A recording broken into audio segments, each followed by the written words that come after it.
নমস্কাৰ, মই প্ৰহ্লাদ বৈশ্য স্বাগতম জনাইছোঁ মোৰ ইউটিউব চেনেল প্ৰহ্লাদ ব্লগলৈ। আশা কৰোঁ আপোনালোক সকলো ভালেই আছে।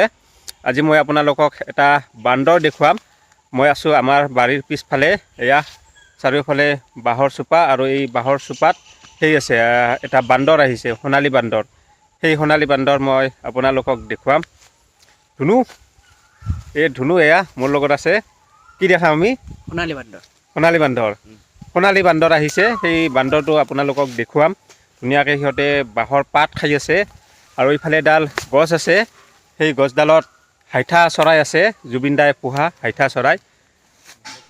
এয়া চাওক গল্ডেন মাংকি, আমাৰ অসমত ইয়াক সোণালী বান্দৰ বুলি কয়। সোণালী বান্দৰ মূলতঃ ভাৰতৰ পশ্চিম অসম আৰু আমাৰ চুবুৰীয়া দেশ ভূটানৰ পাহাৰীয়া অঞ্চলবোৰত পোৱা যায়। এয়া চাওক বান্দৰটো এতিয়া এই বাঁহৰ গজা খাব। চাওক, সোণালী বান্দৰ চিৰসেউজীয়া অৰণ্যত থাকি ভাল পায়। ইহঁতৰ মূল খাদ্য হৈছে পাত, গছৰ পাত, ফল মূল, এইবোৰ ইহঁতৰ মূল খাদ্য আৰু ইহঁতে জুম বান্ধি থাকি ভাল পায়। কিন্তু আমাৰ বাৰীত নাজানো ক'ৰ পৰা আহিল, দুটা আহিছে। এটা বাঁহৰ ওপৰত আছে আৰু ই এতিয়া বাঁহৰ চাওক গজাটো খাই আছে।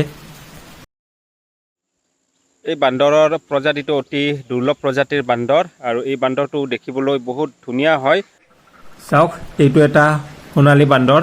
দুটা বান্দৰ আহিছে, এটা বাঁহৰ গজা খাই আছে আৰু এইটো এটা বাঁহৰ আগত উঠি বাঁহৰ পাত খাই আছে। আৰু আমাৰ বাৰীৰ পিছফালে নৰ্মেল বান্দৰ আহে, কিন্তু এয়া যে সোণালী বান্দৰ, এইটো প্ৰথম আহিছে।